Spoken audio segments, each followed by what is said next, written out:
All right, good morning, good afternoon, everybody. Today is the 19th of January, 2026, and we are in ES 2110 statics. So we're going to go over some preliminary ideas about how this class is going to work, and I'm going to give you an opportunity, if you've started the homework, to ask me any questions that you might have. And we're going to talk basically just about the way everything is going to go so that you can all get an A this semester, right? So, and looking around the room, I see no reason that should not happen. So let's keep our fingers crossed. So far, everybody has an A. So far, so good. So far, everybody has. Yes, so far, everybody This has an A. semester, nobody's flunking. That's a big day for me, let me tell you. So let's see. All right, so it says I am screen sharing on my Zoom, so we're going to assume that is true. So first of all, has everybody been able to access their Moodle page? Okay, in a different class, not in this class, but in a different class, I have several students who are native to Western Wyoming Community College in Rock Springs. And one of them wrote to me and says, what is a Moodle? So I wanted to make sure nobody wanted to know what is a Moodle in this class. So it sounds like we are all tracking. So anyway, everything that you're going to need for this class is on the Moodle page. And I pride myself in making sure that if there was a hurricane, as long as you had internet, that you would be able to access all the information you need to be successful without having any direct input. That said, I also pride myself on being available to you for direct input. So you get to decide as college students and as in self-determined young adults, which ways you're going to get a hold of me and how everything is going to work for you. And then I will help you with all of those things. All right, so Moodle page, everything that you need to know. The second thing that I want to let you know is that in addition to everything that you need to know being on our Moodle page, the kind of contract for our class is available on the syllabus. And in a college level class, a syllabus is almost a contract. So these are the things that I guarantee you and that I expect out of you.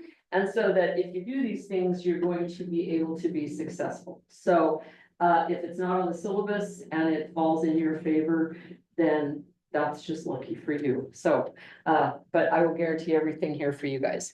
And as I said, I was kind of teasing before, not the teasing part that you're all capable of getting A's, but if you all get A's, that is great. That makes me so happy. My grading is so easy. Nobody's mad at the end of the semester. Everybody's progressing. So if you do a super job and you all get A's, we're not looking for a curve. We're not going to get an A, a C, and an F, or an A, a B, or a C, or anything like that. If I get 3 A's out of the class, that's easy. That's great. And I don't know that I've ever had a statics class where everybody's got an A. So maybe you guys will be my trendsetters. I did have a mechanics and materials class where I had 7 students and every single student earned an A. And that was a big red letter moment for all of us. All 8 of us were very happy about that. So I'm going with the idea that you guys all want to get an A, not a gentleman's C. So we're gonna, or C's get degrees or whatever else. So we're aiming at that. Okay, so what is it that we do in statics? We talk about vector mechanics. So even though this course has a prerequisite of calculus 1, the real big hitter, the heavy hitter for us in this class is trigonometry. Okay, so you'll notice that right off the bat, we're going to start doing trig. And we will do a little calculus, but calculus comes in chapters 5 and 9, which I actually moved chapter 5 out of the sequence to being right before 9 because the math in chapters 5 and 9 are quite similar to each other. So we do 1, 2, 3, 4, 6, 7, 8, then 5 and 9. So we're not really going to get into a lot of calculus until the end of the class. All right, so with vector mechanics basically is an area, it's a way that we examine things in engineering that is really, really standard. And the class statics is a class that every engineering student has taken from about the 1950s or maybe even the 1940s to this time. And if you take a look at your textbook, not right now, I don't mean you have to pull it out, but if you look at your textbook, You'll see that the authors are two guys named Beer and Johnson. And the Beer and Johnson, the first edition appeared, I believe, in the 1960s. So this is a classical engineering text. That if you ever talk to anyone else who's an engineer, regardless of their age, they've probably worked with Beer and Johnson. But vector mechanics is not limited to statics. We have statics, dynamics, and then mechanics materials, which are all vector mechanics. And then the part of fluids that's called fluid mechanics is also vector mechanics. So the process that you're going to learn in this class is going to carry forward into other areas of vector mechanics. So what that basically means for us in terms of content, statics is analyzing things that sit still. Dynamics is analyzing things that move. Mechanics and materials is analyzing things that sit still but deform. And fluid mechanics is about analyzing fluids. So, but it all uses kind of the same body of math and the same body of convention and tradition. So that's what we're going to learn in here. Oh, no question. I thought you had a question for a minute. All right, sounds good. So generally, statics is the first of the engineering science sequence courses. We do have two courses before this orientation to engineering and engineering computing. But in terms of the classical engineering curriculum, this is the first one that everybody's had basically forever. So any engineer that you talk to, you'll probably have this in common with them. So you can start up a conversation by saying, say, how about those vector dynamics? You know, how about vector mechanics? And you'll probably get something.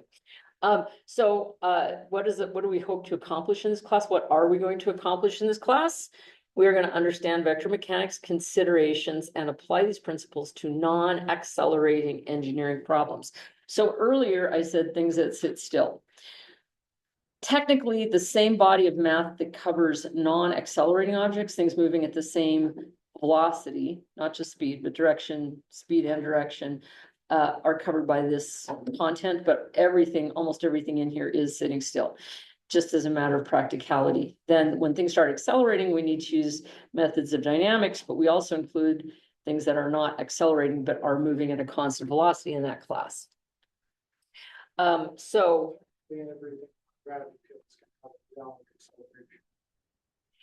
Well, it has an acceleration, but it has an opposing, there's a force due to gravity, but if it's sitting on something, it ain't going anywhere unless something breaks. So yeah, so when I talk about not accelerating, I don't mean that there is not an acceleration applied to it. I mean that it is not manifesting in an acceleration. Yeah, good point.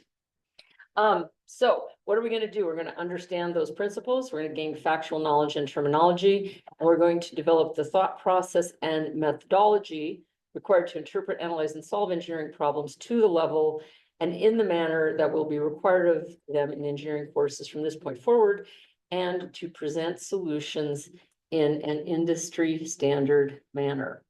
So the first piece of information is industry standard manner involves doing your homework on engineering composition paper. So I do have some of this in my office. You can purchase it through Amazon, but I'll have it available to you. Right now I'm a little bit low, but if you need a few pieces to get started, you're welcome to get some. There'll be more tablets of it available. I just ordered it, so by the end of this week, we'll have more. But basically, engineering comp paper has a grid on it, and the borders look like this. And these are intended for different pieces of information, which we'll talk about. Also, there is a 3-hole punch on one side, but there is no frayed edge. So in other words, engineering comp paper doesn't pull out of a ring binder. So ring binders are super for taking notes and doing your preliminary homework, but when you hand in your actual homework, it will come in on this. And as you know, or some of you know, all of the homework has to be handed in through Moodle. So you'll take a picture of this and send it to me. And that's where we're in. What's that? I have a question. Yes. Is it acceptable turning a digital version of this sheet? Yes, absolutely. So like if I have a drawing tablet and I have a template that looks like that. Absolutely. And on some of my pages, some of my Moodle pages, I have included a template like that for people to use. And if I don't have it on this class, I'll make sure I do. So you won't even have to scan it in. But yes, that's 100% acceptable. When we take our exams, we'll have 2 exams, a midterm and a final, and we'll be in this classroom with me taking it. And I will provide the paper for you because there's no, you'll have to take it on a piece of paper at that time. So, but that's kind of the important parts about engineering comp paper. And this, once again, this has been used forever. There are different colors, and if you go to work for an engineering firm, your engineering firm may have their own letterhead on a piece like that. So if you get an internship with someone and they're using something with a grid on it, just show it to me. It's probably going to work just fine, you know, but the green paper is not necessarily green, but it's pretty standard. All right. So we talked about what we're going to do. We're going to talk about vectors, forces, equilibrium, centroids, moments of inertia, fluid statics, less trusses, frames, and machines, and friction. Okay. The text that we're going to use is Vector Mechanics for Engineering Statics, and you do have your choice of editions. Okay. There are different editions of the textbook. And as long as you do the problems from a single textbook, you'll be fine. You'll see, I'll give you a set of a homework set that says, do these numbers from chapter 2, do these numbers from chapter 3. Just don't cherry pick them. Don't say, oh, I like this problem from edition 8 better than this problem from edition 10. So don't go back and forth. But as long as you're using a single edition, you're going to get all of the information that you need to be ready for the exams, which is the big deal. All right. So how are we graded in this class? Your homework is worth 10%. That's done on your own and submitted through Moodle. The quizzes are also worth 10%. Once again, done on your own, submitted through Moodle. The midterm and the final exams are each worth 40%. And once again, this is really standard in engineering. Engineering tends to have high percentage of the weight of most classes put on exams.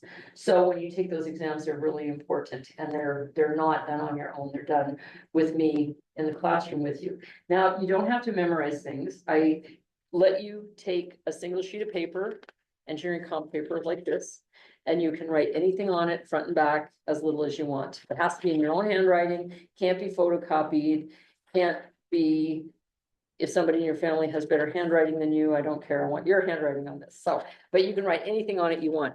And I started doing that when I very first started teaching here.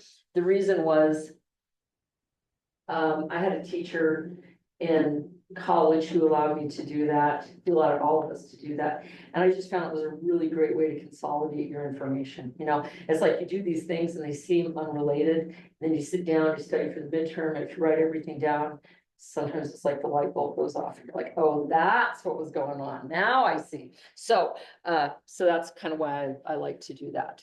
All right. Generally, a percentage of 90 to 100 will be an A, 80 to 90 will be a B, and so on. Less than 60% is an F. I will never, ever, ever, ever round down. So in other words, if you have a 90.000, you are guaranteed an A, no matter what.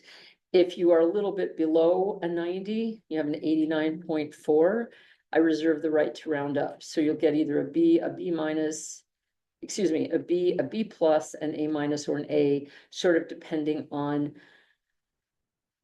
some less objective criteria. Okay. However, which now? Just one right here. Oh, yeah, sure. Absolutely. You can have one. How's that? Thank you. Yes. So, the less objective criteria, and it varies from time to time. But for example, if we had 3 people in this classroom and all 3 of you had a score of 89.7 or so, you would probably all get A's. But if you, so it's kind of like, or maybe you messed up a little bit on the first part and then you really picked up steam toward the end, I would consider raising your grade over that, but I'll never lower your grade. Okay. Homework policy has to be scanned and submitted through Moodle. Just for kicks, I will show you my inbox on my email. All right, you see this? You see this humongous mess? It says I have 47,980 emails in my email box. So if you send me something, how likely is it that I'm not ever going to see it? It's likely is the answer, right? So we don't want that to happen to you. So just make sure, I mean, when you email me and I'll answer you right away. It's not like that. But if you send me an attachment, I may just miss it. So you need to submit through Moodle. You can submit, my favorite form for you to submit your homework in is a PDF. If you are able to scan and save your homework as a PDF and send it to me, I will be grading your homework happy. I can also accept JPEGs, and I don't like any other form, okay?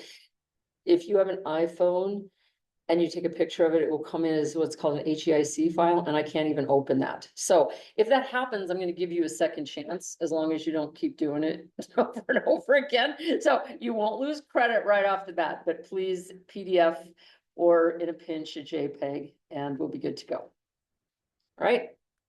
All right, so, here we go, taking a look at statics. There's a few things that I wish to tell you. The first one is, there's a schedule here, and I'm gonna go through it. But anytime that you see a lecture, which this is the symbol for lecture, that has a number 1 on it or a number sign, the number sign, those are the ones that are required, and those are the ones that refer to the schedule. Okay, so in other words, I put up a lot of material that may be helpful. Now, here, let me switch this over just for a second. I have a bunch of stuff on here that I don't show you guys because it's very superfluous, but you will see stuff that you don't have to watch. So for example, let's see, unit conversions in class lecture. Okay, you don't necessarily have to watch that. Examples of unit conversion problems. Okay, it doesn't have a number sign in it, so you don't have to watch that. But if you come down here, it says statics lecture number 1, introductory material, you have to watch that. That's your assignment. If you don't watch the lectures, you have missed class. Okay, so that's what the content is. So when we come into class like this, this is actually what's called a flipped classroom. Yes, sir? So in order to get attendance for that week, we have to mark all the pieces down. Yes, and I don't, you'll see attendance doesn't figure into your grade, except for in that case, like if you had an 89.4 and I thought, does he deserve an A or an A minus or whatever? But yeah, so I do look at that, but that's where the content of this class is going to be. Okay, so this is called a flipped classroom. And I may put up a video if you're interested in philosophically what that means, but what it means is I don't lecture the material together. I use this time, you watch the lectures, and then you bring me questions and problems and misunderstandings and comments and ideas that you have based on my lectures. So instead of a traditional classroom where I lecture and then you go home and do your homework, in this classroom, you go home and watch lectures, you start your homework, and then you bring it to me to finish as needed. Okay, so it's really more student driven. Okay, so we can spend our time doing the things that are more important to you. And I mean, some people really love an in-class lecture, and it's very comforting for me as an instructor. However, I can't say that I think I have everybody's rapt attention every time I'm talking in the classroom anyway. So at least this way, if you don't understand something, if you go to lecture 1 and you go, wait, what did you just say? Because your mind drifted, you can just rewind it a little bit and get the gist of it. I've had students in the past. I had students, first, I don't know what this means, but I've had students in the past, especially from Indonesia, who do not understand me, who think I have an extremely strong accent. You guys, do you guys think I have an accent? I don't, but anyway, and so my Indonesian students have a terrible time understanding me, and they would slow it down and then they would go back and revisit the issues over and over again. So that's another thing that you can do. It's not always the video quality. I put everything up on YouTube, and I do that because of accessibility. Sometimes Moodle will go down. And you won't be able to access it. You can always access YouTube. Sometimes the video quality is not as super duper as I would like it to be. If it's not, you can use the materials that I refer to on the Moodle page and open them up at the same time that you're listening to the video. So there's a couple of different ways that you can get at the material. All right, so this is a schedule for us for the entire semester, week 1, 2, 3, 4, 5, 6, 7, and then we have our midterm exam, and then we have our spring break. I tell you if there's an item due that week, so like, for example, at the end of this week, homework number 1 will be due. At the end of next week, homework number 2 will be due, and then at the end of this week, quiz number 1 will be due. And then we have a week off where we're just watching videos, then 3 and 4. Okay. Homework 1 is due today. No, everything's due at the end of the week. Okay, so today is the 19th, Monday, so that means that the 23rd will be Friday, so it's actually due the 23rd. Okay. Okay, the other thing is, and you'll learn this, some of you have had me for class before, already know this, I actually grade on Sundays. So if something's due Friday and you turn it in Saturday, I'm not ever gonna know. So just, you're not gonna, and I don't really, unless you get significantly behind and I'm worried for your progress, I don't get really hung up about lateness. And if it's going to be a problem, I will let you know, okay? But in general, accepting something 2 or 3 days late is not an issue for me at all. Accepting something a week and a half late is an issue, because what that means is that you're a week and a half behind, and I just don't want that to happen. So the schedule is really put out to make you successful and to not have things build up. And the one thing I would say about statics or engineering science in general, it tends to build on itself. So you can't really not get chapter 1 and do successful work on chapter 2 and so forth. So that's kind of why I want to keep up the pace. So if we can do slow and steady, my goal as an instructor is that the night before your exam feels exactly like every other night, that you're not in a blind panic or not sleeping or studying for 17 hours or whatever. I know that's unrealistic, but that's what I'm going for. So if you follow the schedule, and you should be fine. Now, the other thing is, there's 2 other things. You'll see, for example, our first homework, which is chapter 1, is not really from the text. It is from this unit conversion handout. Okay, I gotta share my screen again. All right. Where did you go? Oh, I think I downloaded it. Okay, hang on. Here it is. All right. There we go. All right, so let me share this.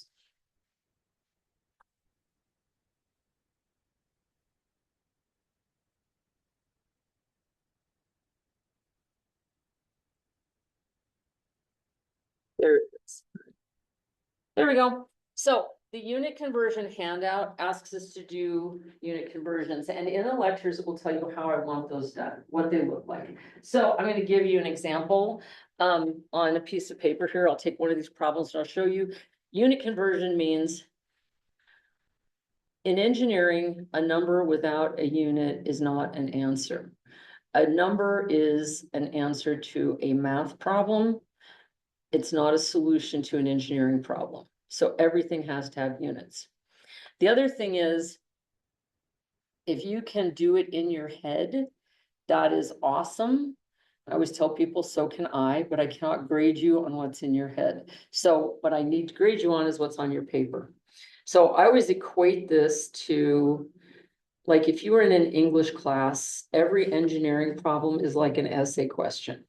Okay, so I want to see what you're thinking. Now, you can use some discretion. This has a calculus prereq, so I don't need to see your arithmetic, right? I don't really need to see a lot of your algebra, but I need to see enough that I can follow your process. And that's for 2 reasons. One is because I'm very interested in your thought process, because this is going to build into higher level skills that are going to propel you into the next level of engineering stuff. The other reason is that when you become an engineer, you're going to spend a lot of time asking people for money who do not have engineering backgrounds. And you will have to explain it to them as though they were a child, because in terms of mathematical reasoning, they are. So this is what we're doing, okay? The answer is not enough. The number is not enough. The process is what I'm looking for. Okay, so on this handout, you'll see there's a bunch of different stuff. And I'm gonna get one, then these are great. This is just some really cool things. So we're gonna convert a whole bunch of different ideas And we're going to do a whole bunch of different conversions. All right, so I'm gonna start with one that's really hard, okay? And what I'm going to talk about here is, let's convert number 2 under rates, areas, and volumes, 550 centimeters per minute into feet per second. 550 centimeters per minute. And I want to express that number in feet per second. Oh, yeah, the other piece of good news. And Jace was a particular fan of this. I'm teasing him right now. What's that? Well, I don't know. It's part of it's part of what makes the day great for me, Jace, when I can tease somebody a little bit. Anyway, we live in the United States, and everywhere else in the world, except for there are 3 countries in the entire world that do not use the metric system, which is called the SI system, or for the International System of Units. Yes, the System International. Yes, exactly. So the 3 countries are United States, Liberia in Western Africa, and Myanmar, which is the country formerly known as Burma. So how much of a world trade player do you think Liberia or Myanmar are? How much of a world trade player do you think the United States is? So guess what that means? Because we have decided not to use the SI system. Everybody uses what we use, and it's not even really a system. It's called the US customary system because it arose out of custom. Okay, but I'll tell you some, like, so if you look at the SI system, like we have centimeters up there. Centimeter means 100th of a meter, right? So everything's in powers of 10. When different countries were converting to the SI system, Jamaica had a slogan for converting, and they said metric system 10 times better. And I always loved that because everything's 10 times or divided by 10. What about in the United States? Well, we have feet and we have inches, which are 1/12 of a foot.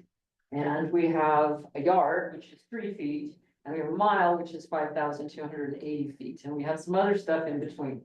And does any of that make sense? Well, it makes sense because somebody got used to using it and it became their custom.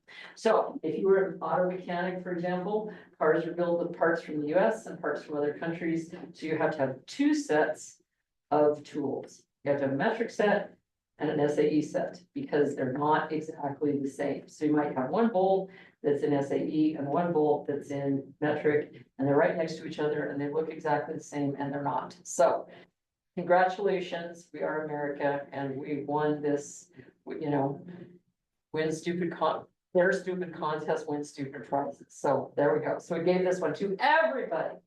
All right, one of my favorites, and I'll quit talking about this, but so has anybody ever gone to an automotive shop and seen a barrel of oil? Does anybody know what the typical capacity of a barrel of oil is? 40, 50 gallons. 55 gallons, 55 US gallons. There's a difference between the US gallon and imperial gallon too, but we won't get into that right now, just to make people crazier. Okay, so if we're talking, so we have barrels of oil that are sold in 55-gallon barrels. If you look at spot market for oil prices, and they talk about the standard measure of oil is in barrels. Guess how big a barrel of oil is on the spot market? Not 55 gallons, it's 42 US gallons. Has anybody ever seen a barrel that has 42 US gallon capacity? Well, only if you are a whiskey maker. So whiskey is transported in 42-gallon barrels because that's the size that fit nicely into a clipper ship back in the 1800s when the United States was importing a lot of whiskey from Scotland and from England. We have shipping containers. Yes. Well, this was in the 1800s. There were no shipping containers. So they were just guys with stays and braces making barrels. So what happened when the United States hit oil? Does anyone know what the first use was for petroleum oil? Sorry? Yes, lanterns. Very, very good. That's exactly right. Before oil was discovered, we used whale oil. We were killing whales all over the place in order to keep our lanterns lit at night. Oil was found and nobody really knew what to do with it. They were actually drilling for saltwater plugs, and oil came up with it. And somebody said, "Maybe we could burn it." So they started burning it, and then we got to quit killing some whales. So there was a nice trade-off. Well, I think whales are still dying. Well, yeah, they have other things. They have other predators besides us. But anyway, so what happened is that England had a bunch of whiskey and we had a bunch of oil. So they would send us barrels of whiskey and then we would fill the barrels up. We would drink the whiskey and fill the barrels up with oil and send it back to England. And that's why to this day, oil on the market is measured in 42 US gallons. So I don't mean for you to memorize that. I'm just showing you how brutally insane the whole thing is, and it's entrenched. I do not believe in my lifetime we'll get rid of it. When I was a little kid in junior high, we thought the United States was going to go to the metric system. And here we are all these years later, and we haven't done it. So I gave up hope. So what I decided to do was to learn how to convert things, and that's what you're going to do too. All right, so like if you have this problem, you have 550 centimeters per minute, and you want to say, how many feet per second is that? Well, we're going to start by looking at the units. And the first thing is you can look this up, but what we really, this says feet per second. Yeah, so we could do inches per second as well. But what we need to do is to say, these are units of length. The dimension of centimeters and feet is length. The dimensions of minutes and seconds is time. So we're going to start with length.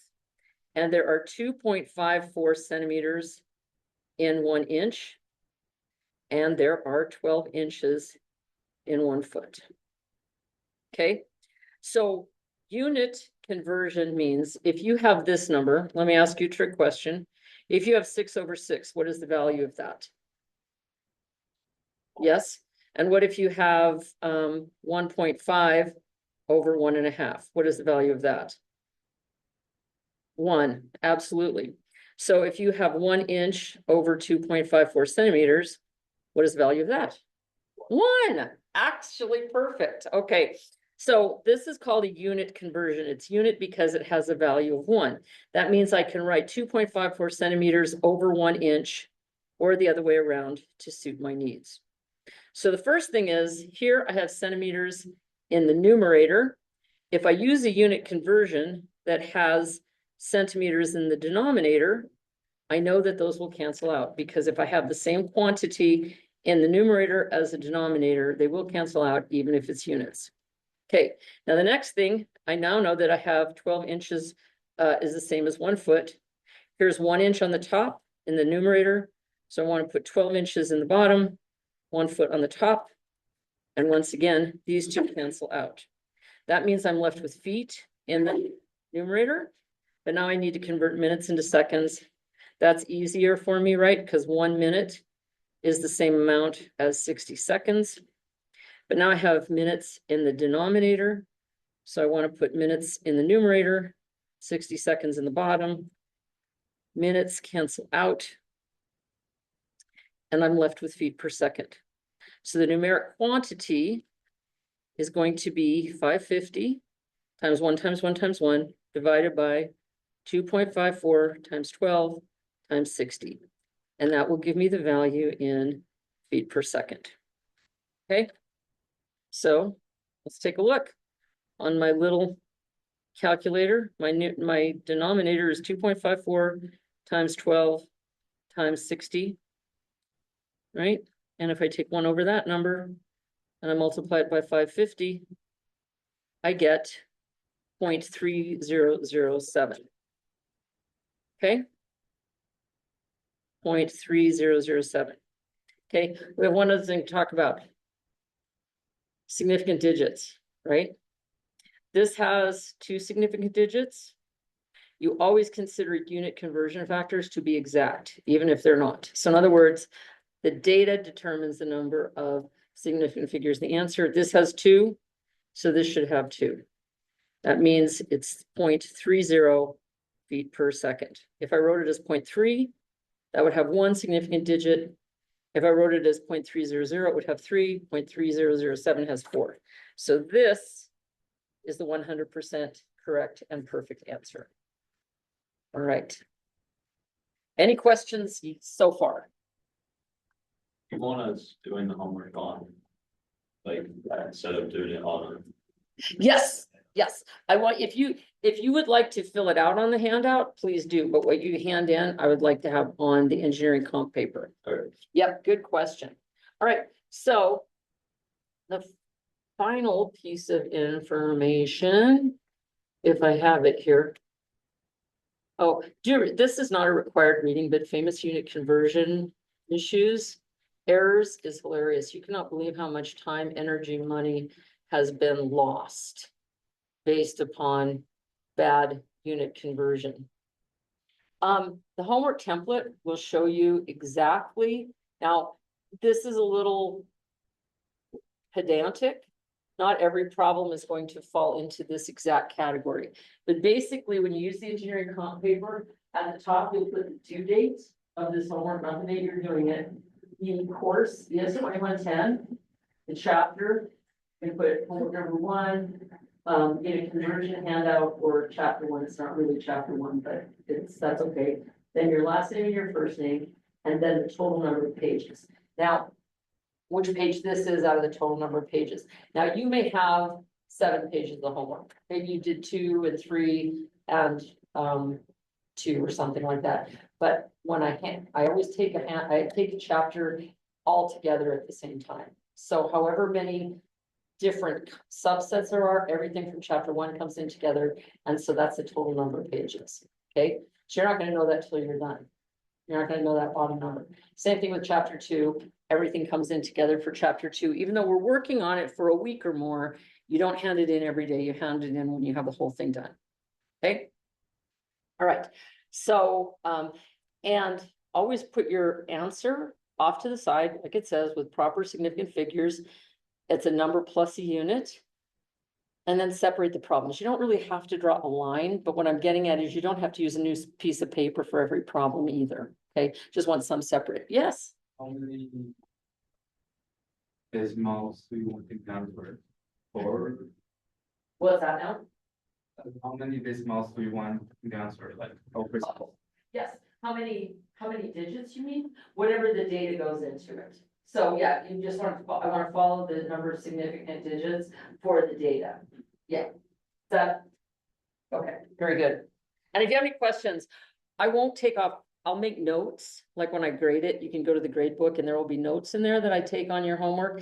If there's anything like that for the first couple of times, I will not take credit off, you know, but I'll say, you know, watch your sig figs, this should be 2 or something like that. And then afterward, you may lose a little bit of credit. So, but I'll give you a chance to get all of this squared away. Part of the first couple of homeworks is figuring out the expectations. So, I don't take off points right away. If it sounds brutal, it's really not brutal. It's just, it's continually like that. But let's take a look then. Finally, I want to go back to our Moodle page and take a look. I gotta clean up some of my stuff here before I can find my little page. There we go. All right, so let me share this page. It's not gonna be there till I do it again.